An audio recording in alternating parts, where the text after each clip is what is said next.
पवित्र संध्या सत्संग उपस्थित वरेण्य ऋतिक दादा महोदय, भक्तिमती मातृमंडली, श्रद्धेय गुरुभ्राता मंडली, साधु सज्जन मंडली, छोट छोट पिला माने एवं जेते दूर संभव ए माइक रे मोर स्वर सुना जाए प्रतिटी सत्संगी प्रेमी श्रोता बंधु मोर आंतरिक जय को निवेदन करे।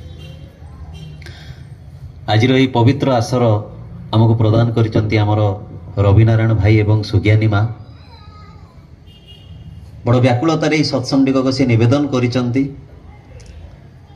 एवं प्रतिटी भाई को एक प्रकार से डाकिचंती, समस्त को एक प्रकार निमंत्रण करिसंती जे आज आमर सेमती आउ जने श्रद्धेय भाईंकर भणजार व्रत घर काली राति रे से कथा हवा भितर मते कहले हेम भाई आपण कथा कौन कहते तांकर भी आज भोजी अच्छी एठू सारे केते जन को जीवाक हम कहले सी मते भी एमती प्रकार डाकिले जे मु भाविली मो भणजा व्रत घर रही ना नाई टिके जाई तांको सत्संग मुह मार देके आसबि। मनीषर ये व्याकुलता नहीं कि मनीषर प्राप्ति हुए। आज आमे सत्संग समस्ते बसीचे एवं ये जे कीर्तन होउथिला हरि नाम प्रेम सुधा प्राण भरी कर पान, এই হরি নামরে কোন ଅଛି जोटा प्राण भरी पान करने को हुए कथाटा किंतु आमମାନଙ୍କର ज्ञात भितर नाही। आज पारिवारिक मंगल उद्देश्य सत्संग निवेदन हेछि। आज बहुत हुए सबुठु बड़ असुविधा जदि किछि अछि ताले ता होछि मनीषर परिवार एवं आपण मानकर अवगत अछि कि नहीं ता तो मु जाने ना। मनीषर बहुत गुड़े दुरारोग्य व्याधि रो कारण होची पारिवारिक चिंता। जदि आपण आस्ट्रो वर्ल्ड को देखिबे, जदि बहुत गुड़े विज्ञान सम्मतर कारण को देखिबे ताले कारण को टिके पर्यवेक्षण करले जना पड़े जे मनीषर विभिन्न रोगर पछरे तार किछि किछि कारण थाए। आपण सुनिले आश्चर्य हेबे, जो मानको आमे अंतर्जामी भाबी दो, जो मानको सब किछि जानि परचंती बोली भाबी दो, ये सबू कथा पछरे गोटे ज्ञान क्रिया करे। जमती मनीषर जदि जागा बाड़ी इश्यू रहे ताले कौन कौन डिजीज हवार संभावना अच्छी। मनीषर जदि स्त्री सहित टिके अमेल रुहे ताहले ता भितर को रोग सृष्टि हुए। मनीषर जदि निंदा अपवाद एवं यही प्रकार टिके इन्फेरिटी कम्प्लेक्स हीनमन्यतार बोध हुए ताहले को रोग सृष्टि हुए। तेणु रोग को देखि मनीषर अवस्था परिस्थिति को निर्णय करा जाई पारे अनेकांशरे। आज ता भितर सबुठ गोटे बहुत बड़ फैक्टर, द बिगेस्ट फैक्टर होची फैमिली। कहीं ना परिवार रु मनीषर पारिवार क्षमताटा सृष्टि हुए। जो परिवार ढांचा, तार चलनी, तार खाद्य पेय, तार सकाल आरंभ कर राति पर्यंत सब किछि जिनिस जो धारार से फैमिलीटा से धारार। अनेक युवक एटी बसचंदी जो मानक पाखरे ए सब कथा हुए तो ग्रहणीय न होई पारे।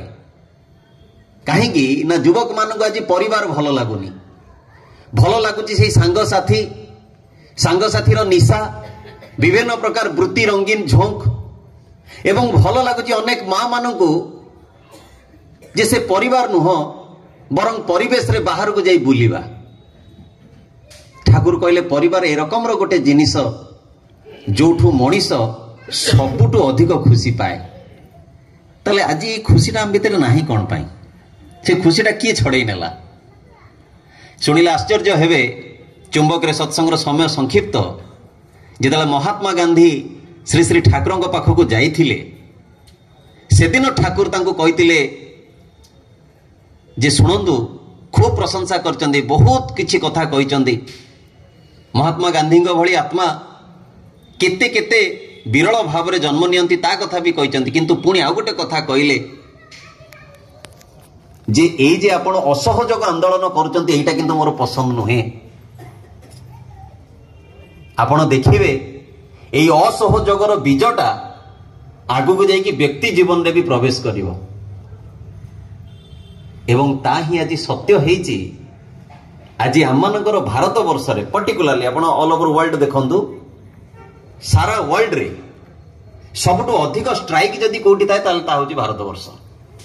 आमर ए स्ट्राइक ए रकम असहयोग आंदोलन आमर ए रकम जे जदि आमମାନଙ୍କର दाबी पूरण न ହେଲା आम इष्ट आराध्य जी आम तांकु पर्यंत भी उपवास पकई दउछु ए कथा ठाकुर से दिन कहिथिले एवं एई असहयोगता आज बाप पुओ भितर को पळै आछि पुओ भी कहूँ आउ पचारिबिनी बापा भी बड़ संशय मन नहीं कि भाव में अच्छी जे जहाँपाई सबुठु सबु करिछि सी मते पचारिबो तो मो कथा बुझिबो तो एई असहयोगर मनोवृत्तिटा आम भितर बिल्टअप हो जाइछि। श्री श्री ठाकुर अनुकूल चंद्र जड़े तथाकथित महापुरुष नुहंती जड़े बाबा नुहंती जड़े धर्म संगठनर संगठक भी नुहंती। श्री श्री ठाकुर होचंदी ईश्वर पुरुषोत्तम जहाँकर कौनसी कथा भूल नुहे जहाँकर आचरण भितर कौनसी प्रकार त्रुटि नाही त्रुटि आम मानकर अछि सेथिबाई अनेक लोक गुरु भाईटा को देखिकी श्री श्री ठाकुरंकर शरणापन्न होइतिबा कौनसी व्यक्ति को देखिकी ठाकुर को भूल बा ठीक बोली बाछि नियंती भाबी नियंती सेथिबाई ठाकुर से दिन कहितिले जे शुधु बरगछर फल देखि जदि बरगछ को इमाजिन करा जाए ताले बड़ असुविधा गोटे बरगछर फल को जदि